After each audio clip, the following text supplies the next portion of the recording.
Voici la dernière vidéo concernant la collecte et la gestion des archives définitives. Pour rappel, nous sommes toujours bien dans la 5e partie de ce chapitre qui concerne la description, l'indexation et les instruments de recherche. Et nous allons nous attarder en ce moment à la description en elle-même. Il existe des bonnes pratiques qui permettent d'indiquer clairement le type de document, la mise en forme des codes, la mise en forme des dates, année, siècle, estimation, etc. L'organisation des informations pour refléter l'agencement du fond, ce qu'on appelle les titres forgés, la ponctuation, etc.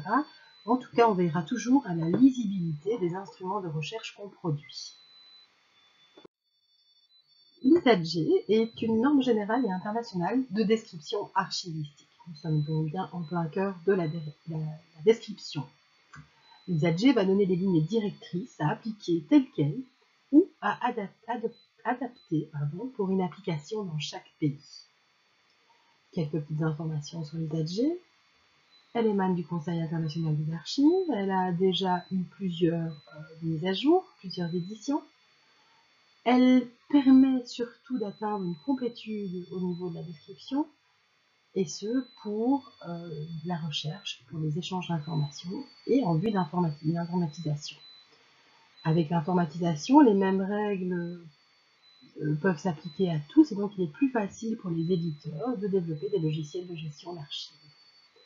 Les règles de l'ISAG sont applicables à tous les supports, à toutes les entités archivistiques de tous les niveaux. Et elles concernent tant les instruments numériques que les instruments papier. Alors, certains des éléments qui apparaissent sur cette slide ont déjà été évoqués précédemment.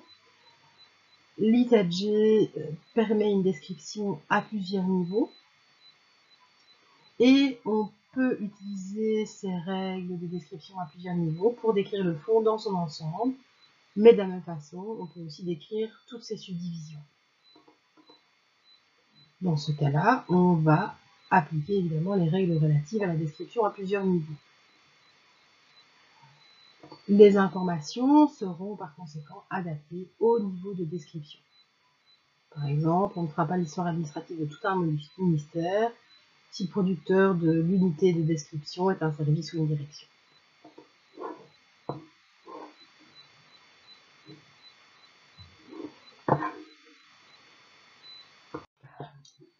L'ISAG propose 26 éléments qui sont répartis dans 7 zones d'information.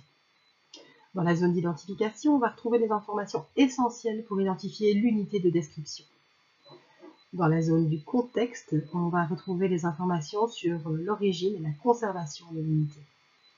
Dans la zone du contenu, on va retrouver des informations sur l'objet de l'unité et sur son classement.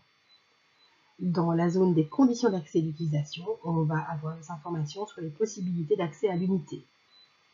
Dans la zone des sources complémentaires, on va avoir des informations sur les documents qui ont un lien avec l'unité. Dans la zone des notes, on va avoir des informations qui ne vont pas dans d'autres zones. Et dans la zone de contrôle de la description, on va avoir des informations sur comment, quand et par qui la description a été réalisée.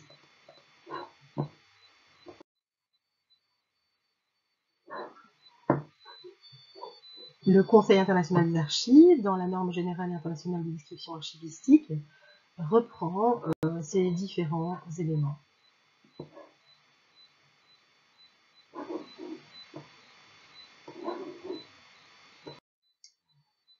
Et chez nous alors, puisque cette norme est internationale, comment est-elle appliquée? Il faut savoir que la description générale du fond, qui précède l'inventaire, est le plus haut niveau de la description archivistique. Et c'est dans ce plus haut niveau de la description archivistique qu'on va retrouver l'ISAG, et donc la structure. Aux archives de l'État, il existe un document qui reprend les directives relatives au contenu et à la forme d'un inventaire d'archives. L'intégration et l'application d'ISAG se fait parfois avec quelques adaptations, notamment au niveau terminologique ou quant au caractère obligatoire de certaines métadonnées, etc., etc. Voici un exemple de description générale du fond basé sur l'ISAG. Donc après avoir ajouté toutes ces informations, on va réaliser l'inventaire en lui-même.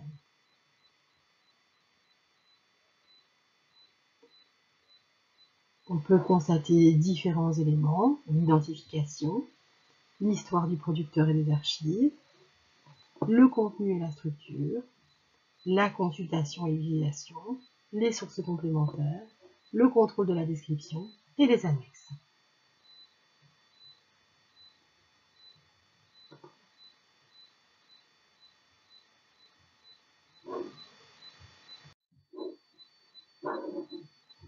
Normalement, chaque unité archivistique est décrite.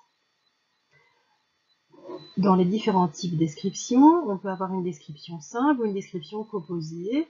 La description composée reprenant les caractéristiques qui sont communes dans une description d'ensemble et variables dans les descriptions partielles. Cette typologie est faite par les AGR.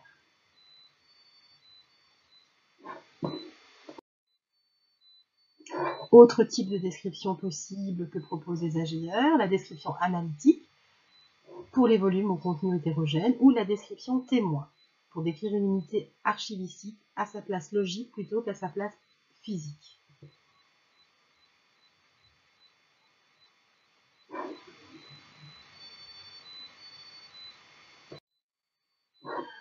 Les autres normes qu'on retrouve dans le domaine de l'archivistique sont l'ISAAR, qu'on a déjà vu précédemment, qui est une norme internationale sur les notices d'autorité archivistique relatives aux collectivités, aux personnes et aux familles, CPF.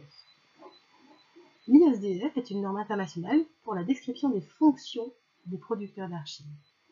L'ISDIH est une norme internationale pour la description des institutions de conservation des archives. Pourquoi ces normes existent-elles? Pour normaliser les informations, dans un but d'échange des informations et dans un but de faciliter la consultation par le public.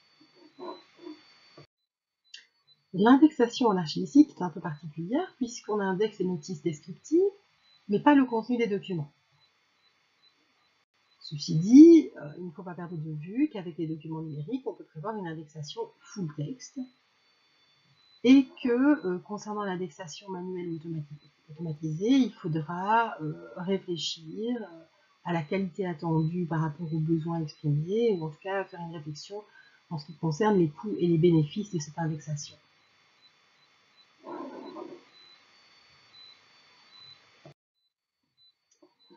Beaucoup d'exemples présentés jusqu'à présent sont plutôt papier, mais les inventaires peuvent avoir été faits dans des fichiers WordText, et l'information n'est pas toujours structurée dans des champs. L'avantage d'une information structurée avec un outil comme Excel ou une base de données, c'est que le tri est évidemment plus facile et que la migration de données est également plus facilement envisageable.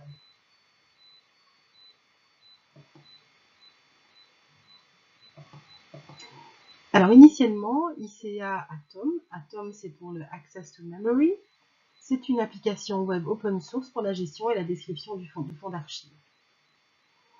On y retrouve le respect de nombreuses normes archivistiques comme l'ISAG, l'ISAAR, l'ISDIA, l'ISDF, etc.